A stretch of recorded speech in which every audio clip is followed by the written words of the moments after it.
Alors, bienvenue tout le monde à cette conversation pédago-tactique, celle qui s'appelle la conversation C12, qui a pour titre « La carte routière au service du virage.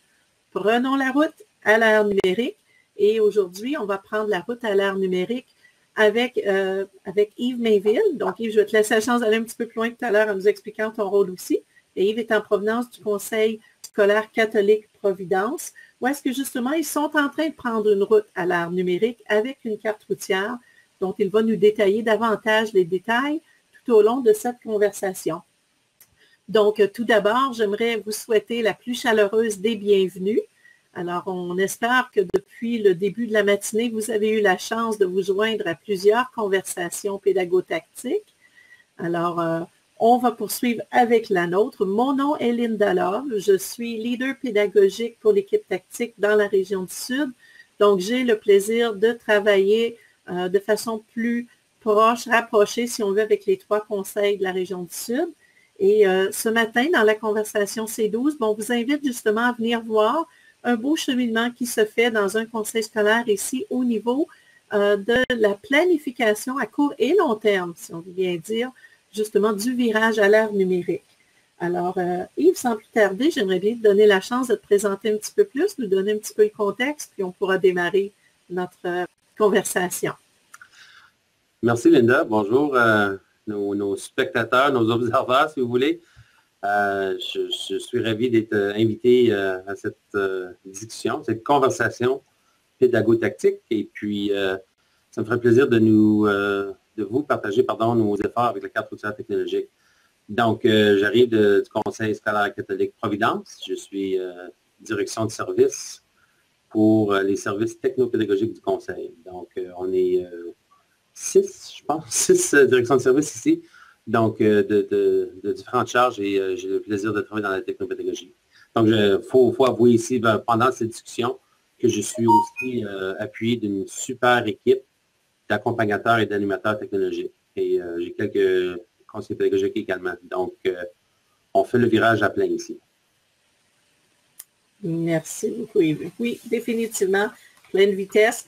Il y a quand même des limites de vitesse à contrôler. Donc, on fait bien attention tout de même pour faire un bon virage à l'ère numérique.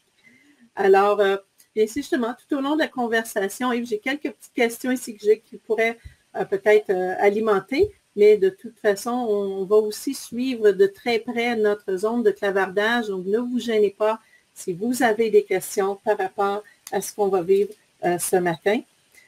Comme vous savez, nous sommes en conversation enregistrée. Vous pourrez aussi regarder cette diffusion cet après-midi. Bien, si on commence avec notre première question, j'arrive, on nous dit, dans un premier temps qu'à Providence, il existe la carte routière qui se veut d'être le fruit d'une planification stratégique et systémique pour mener toutes les écoles et tous les intervenants du Conseil dans le virage à l'ère numérique. Donc, pourrais-tu, dans un premier temps, nous expliquer si ça veut dire quoi? C'est quoi la carte routière? Donc, la carte routière technologique, ici à la Providence, c'est notre moyen d'effectuer le virage à l'ère numérique. Et le virage se fait au niveau systémique.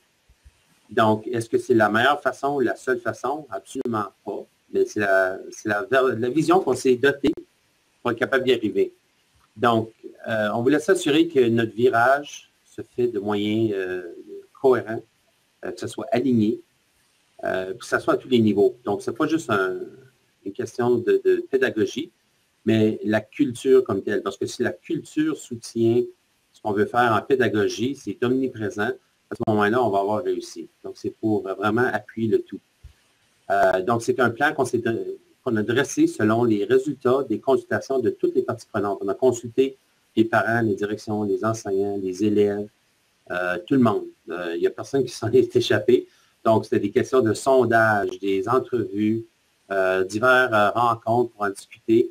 Et on travaille également avec une expert conseil qui nous appuie avec tout ceci. Et puis, ce qu'on a fait par la suite, on a pris toutes ces données-là, on les a compilées, on a fait une synthèse, on a ressorti de tout cet exercice des objectifs. Donc, je vous invite à regarder la carte routière technologique si vous avez pu ouvrir le lien.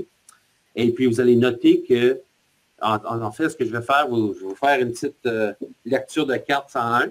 Donc, si vous regardez la colonne à droite, la colonne rouge, ce sont les objectifs qu'on s'est fixés pour l'année 2019-2020.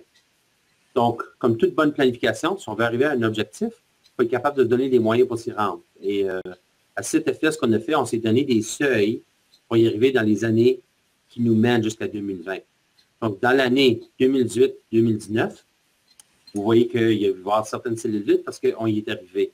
Dans autre situation, on peut voir ici qu'il y a des activités à chaque année pour y arriver. Donc, comme exemple ici, si on regarde la première rangée du tableau, le LA, donc, c'est toute la section jaune, c'est le leadership en action. On voit ici que ça a affaire avec le leadership du conseil, les directions de services, etc. Et dans année 1, on va se doter d'un plan systémique pour la citoyenneté numérique. Toute la question de l'AVAN, l'utilisation de la technologie. Dans l'année 2, on voit que les écoles secondaires vont prendre en main la citoyenneté numérique.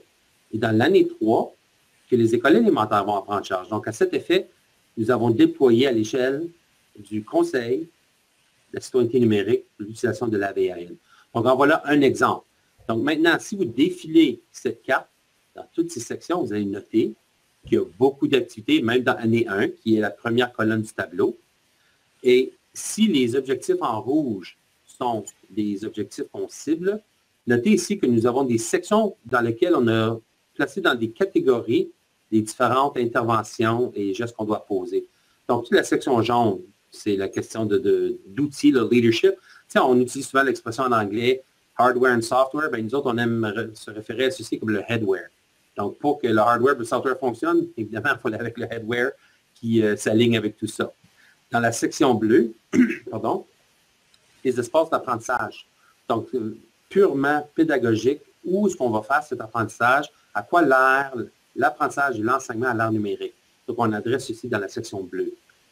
Dans la section verte, toute la question de préparer pour le headware, la question du mindset pour l'enseignant. Ensuite, dans la section violet, puis vous allez noter ici qu'il y a une toute petite colonne à la gauche. Nous avons en haut les interventions, donc les gestes qu'on va poser auprès des gens. Et dans les deux dernières sections, violet et gris, on parle de structure, la fondation qui va soutenir tout ceci.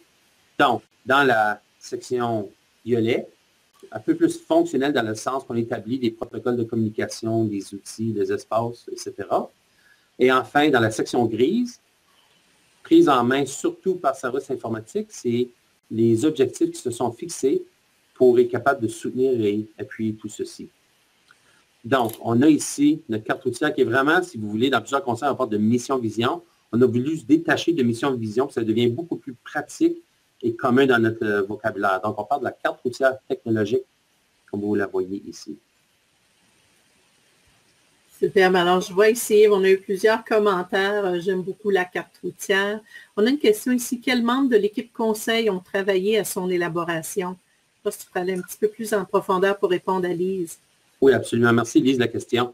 Les directions de service, ça a commencé avec la direction générale, les cadres, les enseignants, et puis tout le monde avait l'occasion de répondre au sondage, puis on a eu quand même une participation très, très élevée parce que ça a été vraiment une activité de l'heure. Ensuite, on a fait des entrevues encore plus élaborées, plus profondes avec des gens de certains secteurs, puis on voulait assurer une représentativité de tous les gens, donc des gens de l'entretien, de finance, ressources humaines, pédagogie, dans les écoles, des concierges, des secrétaires, des orthophonistes, tout le monde a eu l'occasion d'y participer. Puis c'était non seulement des sondages, comme je dis, également des entrevues, des rencontres, et puis on l'a fait valider à toutes les étapes. Chaque fois qu'il y avait une consolidation, on proposait des objectifs, on les a révisés, on les a présentés au conseil scolaire, on a fait une annonce, c'était à la maison. Donc, c'est vraiment tout le monde qui en a participé. Yves, peut-être pour poursuivre avec les questions de Lise, on parle aussi au niveau de l'application des parents. Je ne sais pas si tu vas en parler un petit peu plus, comment ils ont été impliqués dès le point de départ. Puis en plus, mais peut-être en profiter justement pour parler des premières initiatives systémiques cette année qui ont eu lieu justement avec les invitations que vous avez faites aux parents pour la citoyenneté numérique. Avec les parents, il est arrivé de deux façons différentes lors des consultations. Il y avait premièrement vraiment des soirées de parents où on les a invités pour des consultations. Et puis, on a fait des activités, on a utilisé, à l'époque, c'était, je pense que c'était Padlet, ou Leno.it, où ce que ça permet de mettre des autocollants. Donc, on avait des gens à distance également On a utilisé le système de vidéoconférence. Il y a certaines soirées qu'on a utilisé Hangout. Donc, on avait des parents sur place et on avait des parents à distance facilités par des accompagnateurs, des animateurs. Et on a posé des questions très ciblées, un petit peu comme on fait dans l'entrevue ici, des questions qui leur posaient essentiellement comment voyez-vous l'apprentissage pour votre enfant à l'avenir? Et puis, dans certains cas, tu ne sais pas ce que tu ne sais pas. Donc, on a pu leur donner des exemples, on a pu leur donner certaines infos, des ressources, etc.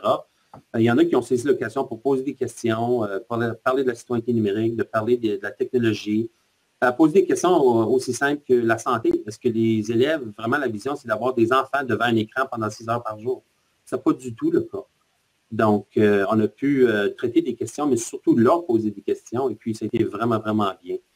La deuxième façon a été chercher la participation des parents, c'était par l'entremise des conseils écoles. Donc, on a pu inviter certains regroupements ou se présenter au regroupement, et puis encore parler du sondage, des ressources, puis encore faciliter les sessions de la même façon qu'on le fait avec les parents lors des rencontres en soirée. Ça fait en sorte qu'on a eu les données, non seulement des parents, mais de tout le monde. Mais après cet exercice-là, on est revenu cette année avec une série de 7 soirées de parents. On a un 8e prévu la semaine prochaine, où on a présenté le fruit du travail des consultations.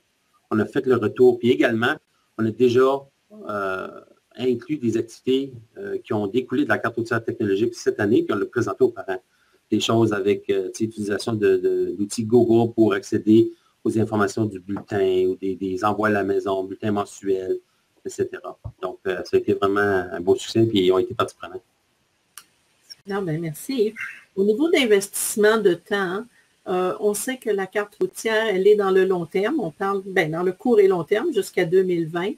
Je ne sais pas si tu pourrais nous parler un petit peu justement de cet investissement-là de temps et en même temps, je dirais de la valeur, parce qu'on sait que c'est évident à t'entendre, Yves, qu'au Conseil scolaire catholique Providence, on y croit fermement au virage à l'ère numérique. Pourquoi dans un système scolaire, justement, c'est si important qu'il y ait un virage et qu'on y consacre du temps? C'est une question très chargée, d'ailleurs. Mais je vais répondre en 2 temps. Je vais répondre à la première question qui, pour moi, est peut-être la plus facile, c'est la question d'investissement de temps. Pour mettre en place la carte routière technologique, ça s'est fait pendant 1 an. Il y a eu de la planification, de comment on était pour s'y prendre, de travailler avec une expert conseil, d'identifier les ressources, de donner un certain encadrement. Par la suite, la période de consultation, où ce qu'on a fait la cueillette de données, c'est fait sur une période d'environ 4 à 5 mois, où c'est quand même assez intensif parce qu'il fallait aller chercher les données auprès de plusieurs gens, plusieurs parties prenantes, et puis c'était pas évident. Donc, aller avec les horaires des directions, des horaires d'enseignants, les parents, même le Sénat des élèves. Donc, ils se rencontrent 1 fois par mois, donc il fallait bien les trouver au bon moment. Et puis, ça a été très important de consulter, évidemment, le Sénat des élèves, parce que c'est pour eux qu'on met ça en place, toute la question des élèves.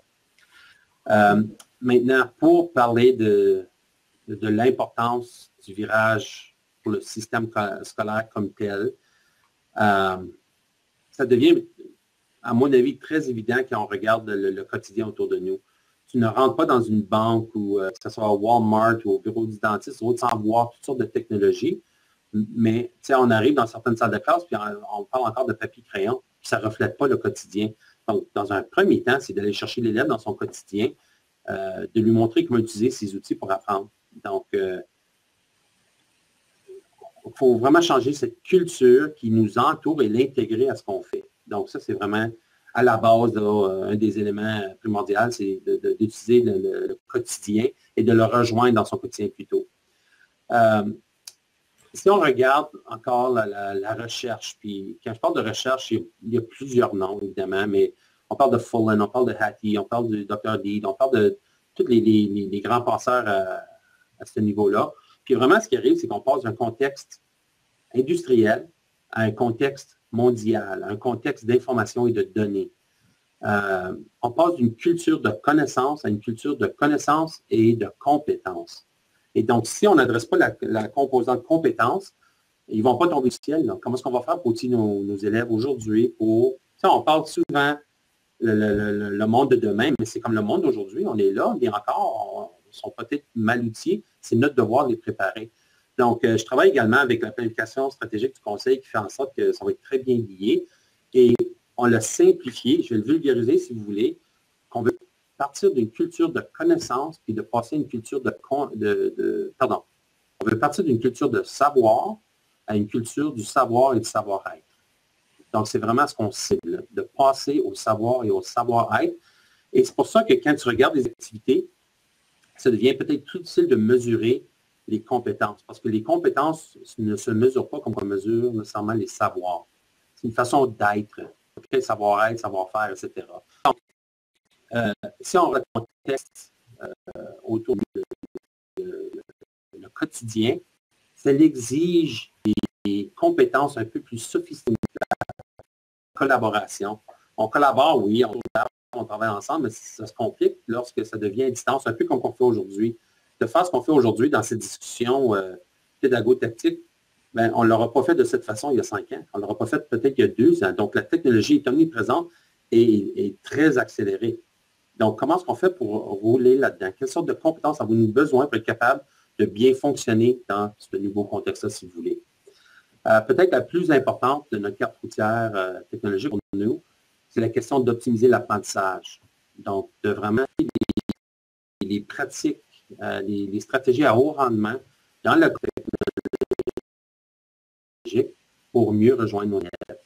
Donc, Fullen et Hattie en parlent en profondeur de l'apprentissage profond, des nouvelles pédagogies, la question du nouveau système. Que sont les économies? Comment est-ce qu'on fait pour faire ce virage-là sans perdre les intervenants, mais pour mieux rejoindre nos élèves. Donc, c'est toute une question de bien jongler le tout. Très bien.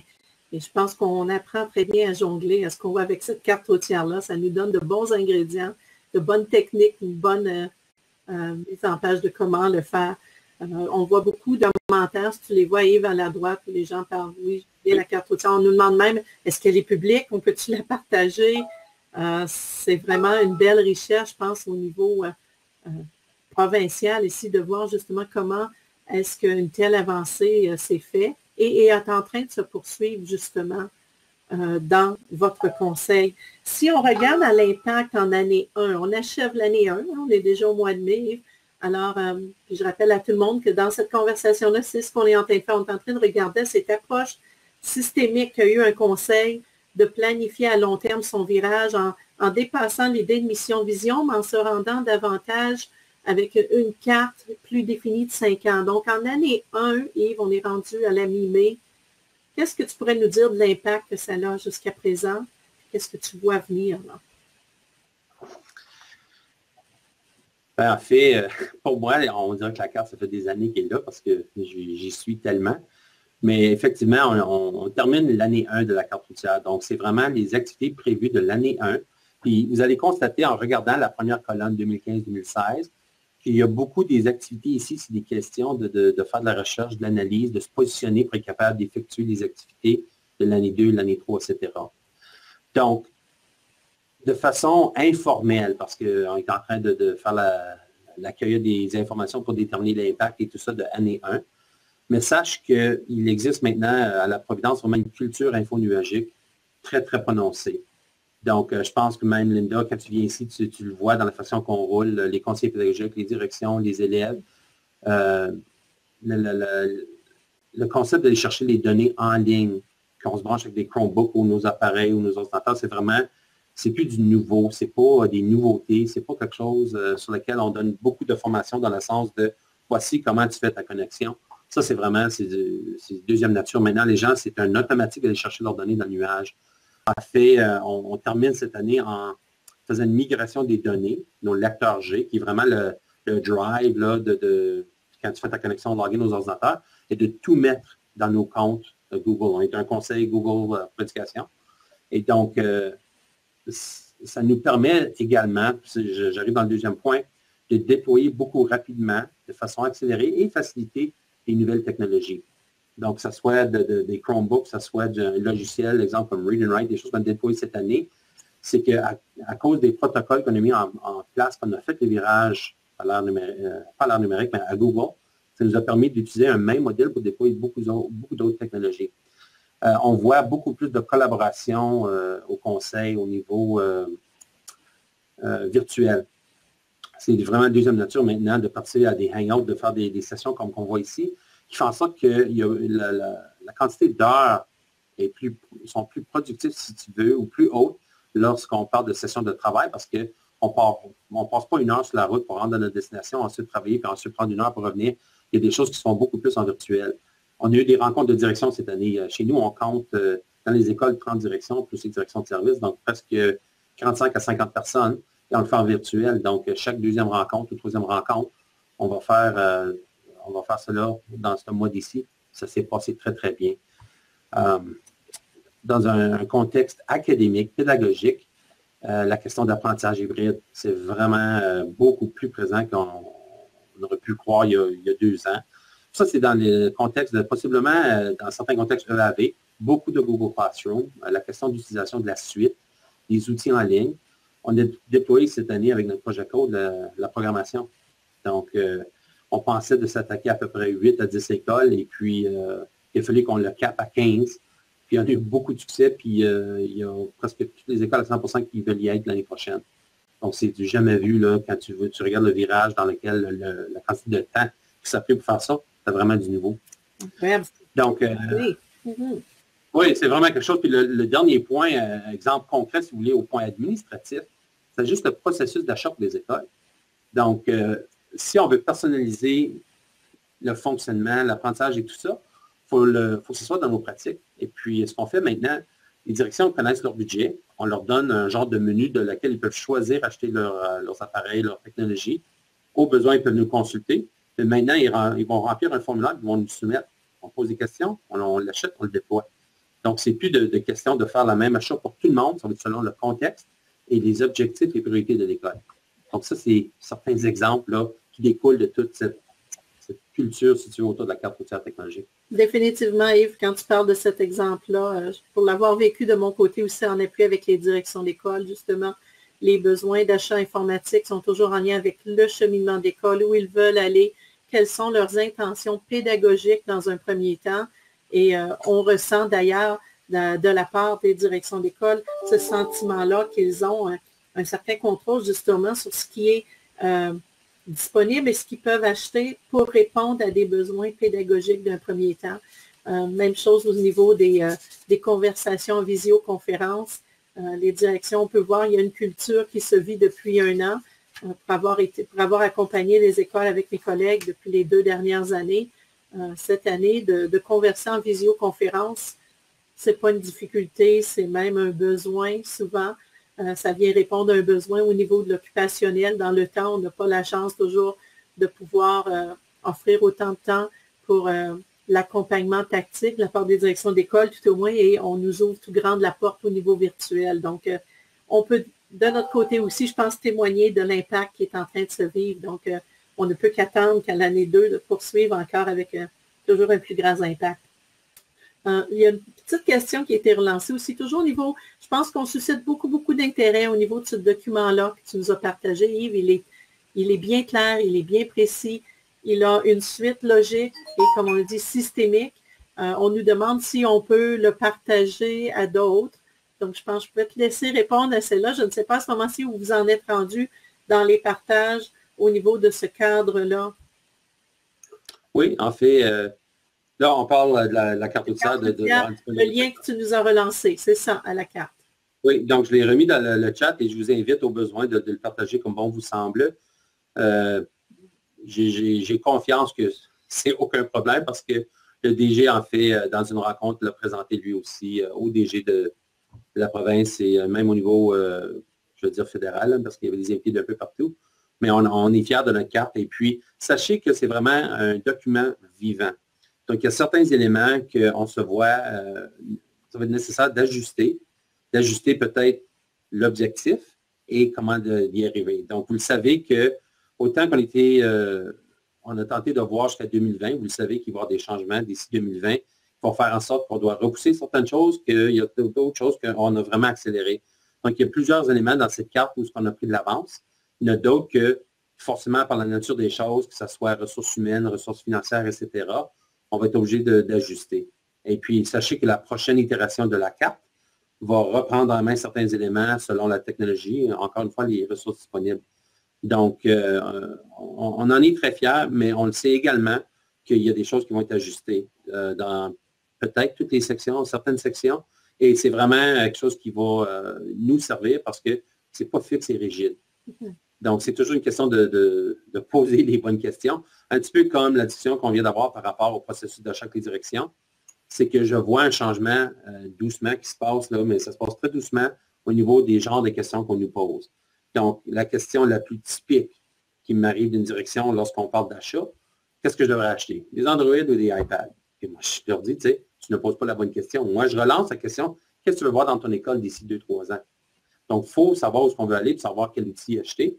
Puis l'outil, c'est juste un outil. D'ici 3 ans, il va être désuet. Il ne sera plus vraiment l'outil de l'heure. Puis on le sait, imaginez-vous que l'outil que vous tenez dans vos mains aujourd'hui, c'est vraiment l'outil la plus vieille que tu vas avoir dans ta possession parce qu'on va toujours être en train de la renouveler, la changer.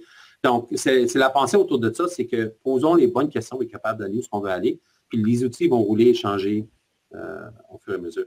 Ce n'est pas sur les outils qu'on doit miser, sur les compétences pour les utiliser et apprendre à apprendre. Puis vraiment, au but, au cœur de notre carte, c'est cet aspect-là.